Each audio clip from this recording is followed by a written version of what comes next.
said his predecessors did fully investigate. The second and third 1023 forms relate to the first in that they reference potential Biden family criminal conduct. Senator Johnson and I made these two public, and we simply want to know whether the government has investigated what it found, and if not, why not? Senator Hirono. Thank you, Mr. Chairman. Ms. Bondi, FISA Section 702 will expire in 6 months. In response to my questions for the record, at your confirmation hearing, you said you did not have experience with FISA, but if confirmed, you would consult with experts at DOJ. Now, you've had that opportunity. Do you support adding additional safeguards for searching Americans' communications in the 702 database? Senator. All right, you just watched that. That was Senator Mazie Hirono going head-to-head with Pam Bondi in a Judiciary Committee hearing. And honestly, what we just saw is everything that's wrong with Washington right now. Welcome back to America's true patriots. If you care about the Constitution, real justice, and a government that answers to the American people instead of political insiders, make sure you subscribe, like this video, and drop a comment below. This channel exists for voices the media tries to silence. Senator, Section 702 is a vital source of foreign intelligence and instrumental in keeping Americans safe. We also take individuals' rights of their individual rights of all Americans very seriously. And many statutory reforms to FISA have incorporate safeguards. They have to incorporate safeguards to protect our civil liberties. The Department of Justice looks forward to working with you to discuss anything regarding 702. Appreciate that. I believe my staff, and Senator, I also want to thank you for this hearing. Your staff met with my staff, and I greatly appreciate that. Thank you. We're going to be working on 702, so I appreciate the openness to further amending 702. At your confirmation hearing, you assured me that it is the Department of Justice's decision to determine what cases will be prosecuted. Last month, the U.S. Attorney for the Eastern District of Virginia was forced out. President Trump then posted the message behind me asking about prosecuting James Comey. You then appointed a new U.S. attorney who within days secured an indictment against James Comey. That social media post behind me saying, "What about Comey?" was directed to Pam. Are you the Pam that the president was referring to? I'm sure I was. So it's very clear to me that when the president posts something like that, that he considers the DOJ to be his law firm and you his lawyer. And in fact, very shortly after the post to you, Comey gets indicted. Last year, President Trump's new border czar, Tom Homan, was videotaped taking a bag with $50,000 in cash from undercover FBI agents after suggesting he could help with government contracts. Sounds like a bribe. 2 weeks ago, DOJ officials reportedly shut down the bribery investigation into Mr. Homan. Ms. Bondi, did you approve closing the Homan investigation, bribery investigation? Just get rid of that. Senator Hirono, as I stated earlier, the Department of Justice and the FBI conducted a thorough review, and they found no credible evidence of any wrongdoing. You were also on video outside the White House protesting with a group called CASA, where Antifa members were. Does that mean you're a member of Antifa? You know, I simply asked the question as to whether or not you approve the shutting down of the investigation, Mr. Homan. I have to assume that you did because the FBI it reports to you. But the American people would look at the situation where this person is taking a $50,000 in cash no less, and you testified today that a thorough investigation was done. Now, I have to assume, I conclude, that since no wrongdoing was determined, that in answer to Senator Whitehouse's question, he kept the money. He kept the money, and I hope that he put that on his tax returns as income. Next question. Over 1,200 rioters were convicted of charges related to January 6th. President Trump has since pardoned nearly all of them. As if that weren't enough, last month there were reports that a lawyer for the January 6th rioters met with senior DOJ officials about setting up a compensation fund like the one that Congress set up after 9/11 to compensate these rioters. Ms. Bondi, is anyone at DOJ considering setting up a compensation fund for January 6th rioters? Yes or no? Senator, I have had no meetings or discussions about a fund. So would you support such a fund? Would you okay such a fund? Senator, you can send me the information on the fund, and I'd be happy to look at it. No, but do you think that's a good idea to, this is what I'm getting at. Because to actually set up a fund and to have people talking with your senior people at DOJ, political people, about creating a fund, and you won't let us know what you think about that, that's pretty unbelievable. On January 30th of this year, the Trump DOJ's Antitrust Division sued to block the merger of two tech companies. Then, well-connected lobbyists met with your political deputies who overruled the career staff and approved the merger. So there's a settlement on that.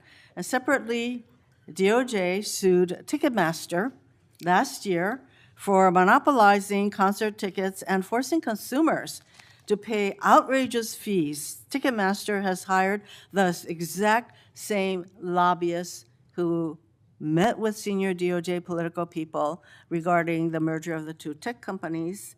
So my question is, Ms. Bondi, have lobbyists met with your political deputies about the Ticketmaster case? Senator Hirono, as I stated earlier, I am not going to discuss anything that is ongoing. Gail Slater runs the antitrust I would office, say and that Gail Slater, if I can finish, Gail Slater is doing an incredible job running my antitrust unit. It's highly likely, Ms. Bondi, that the same lobbyists who met with your people basically got rid of the antitrust case. Senator, I don't think a lot of people I like would that say you were that out they're probably protesting with meeting you Antifa. right now. Next question.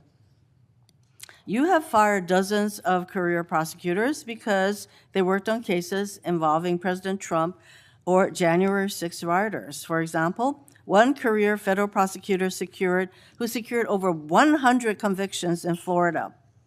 He also spent time in D.C. prosecuting January 6 cases. He received an outstanding review only 2 days before you signed a memo firing him. The memo cited no reason for his firing. Are you firing career prosecutors solely because they worked on cases like January 6th that the president doesn't like? Senator Hirono, I am not going Yes to or talk no? about personnel matters with you. Well, we all know that hundreds of career prosecutors have left the DOJ, and literally hundreds, we're told. And Yeah, you know, Senator, you've are you lost. The familiar with the one DOJ that threw a has sandwich lost- at an ICE officer? Are you a Homeland Security officer? is the Are you familiar reason- with the one who went out on her lunch break and was Ms. Bondi, making obscene gestures? Would you say that DOJ losing these career prosecutors and the thousands of hours of experience they have prosecuting criminals, that is not a reassuring situation? Senator, many employees took the fork in the road and resigned. DOJ is hiring committed prosecutors who will actually come into the office and work and not work remotely and think we all prosecute know violent that- criminals around the country and terrorists. And When I you- am very proud when you of the fire- work all of our prosecutors I'm running out are of doing. time, so I think you should stop with, your continuous interruptions, in my opinion. Mr. Chairman, I just want to close by saying that what was once the Department of Justice has become the Department of Revenge and Corruption. Rather than pursuing cases without fear or favor, this DOJ seeks to favor the president's friends and instill fear in his alleged enemies. If you're a friend of the president, this corrupt DOJ will bend over backwards to help you, just like it dropped the bribery investigation of Tom Homan, like it's considering paying money to January 6th rioters, and like it has put antitrust enforcement decisions in the hands of well-connected lobbyists. But if you're on the wrong side of this president, you will face the wrath of DOJ, no matter what the facts, law, or justice support. James Comey is indicted days after the president's social media directive. Experienced career prosecutors are fired just because they were assigned to work on January 6 cases. Blue states are sued to get highly sensitive private voter data, whereas red states are left alone. The double standard is clear, and the American people are waking up to the corruption and favoritism and the lawlessness at the DOJ. Thank you, Mr. Chairman. May I respond, Chairman? Yes. May I respond? Yes, you may respond. Then Senator Kennedy. Thank you. The double standard is crystal clear, Senator Hirono, crystal clear, because you didn't complain for 4 years when President Trump was being targeted by Jack Smith, by the last Justice Department. But the American people spoke loud and clear when they overwhelmingly elected him. The two-tier system of justice is over. Senator Kennedy. Me? Yes.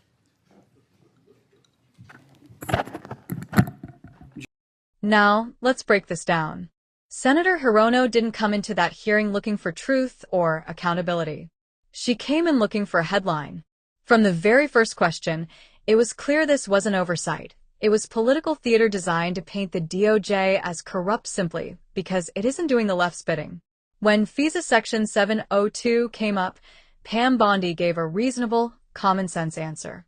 She acknowledged the importance of national security while also recognizing that American civil liberties must be protected. That's not radical. That's responsible leadership. But instead of engaging honestly, Hirono tried to twist that balance into something sinister, as if protecting the country automatically means spying on citizens. Then, like clockwork, the conversation shifted to President Trump. Hirono suggested that DOJ prosecutions are somehow dictated by Trump's social media posts, pointing to the James Comey indictment. That's a serious accusation, and one she backed up with absolutely no evidence. Bondi calmly explained that investigations are conducted based on facts and law, not political pressure. That's what an independent DOJ is supposed to look like, even if Democrats don't like the outcome. Hirono also went after the DOJ for closing a bribery investigation involving a Trump appointee, again implying corruption simply because the case didn't end the way she wanted. Here's the reality. If investigators look at the evidence and find no wrongdoing, closing the case is the right thing to do. Justice isn't about satisfying political grudges, it's about facts.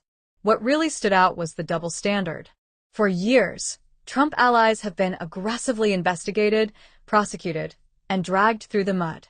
The left called that justice. But the moment the DOJ refuses to prosecute someone just because they're connected to Trump, suddenly it's corruption. That hypocrisy is impossible to ignore. The hearing then touched on January 6th, with Hirono accusing the DOJ of favoritism, firing career prosecutors, and even floating the idea of compensating rioters. Bondi shut that down immediately. There was no discussion of any compensation fund. And as for prosecutors, hiring and staffing decisions happen in every administration. What matters is whether the law is enforced, not whether a particular prosecutor keeps their job forever. What we saw here wasn't a search for truth. It was an attempt to intimidate and discredit anyone who doesn't fall in line with the left's narrative. Pam Bondi stayed composed, focused, and professional. Senator Hirono stayed aggressive, accusatory, and political. And that contrast tells you everything. The left doesn't want an independent Justice Department. They want one that targets conservatives and shields their own. Patriots see through it, and more Americans are waking up every day. If you believe in equal justice under the law, hit that like button. Subscribe to America's True Patriots for honest reactions and real accountability. And let me know in the comments, do you think the DOJ is finally resisting political weaponization, or is Washington too far gone? Until next time, stay informed, stay strong, and God bless America, United States.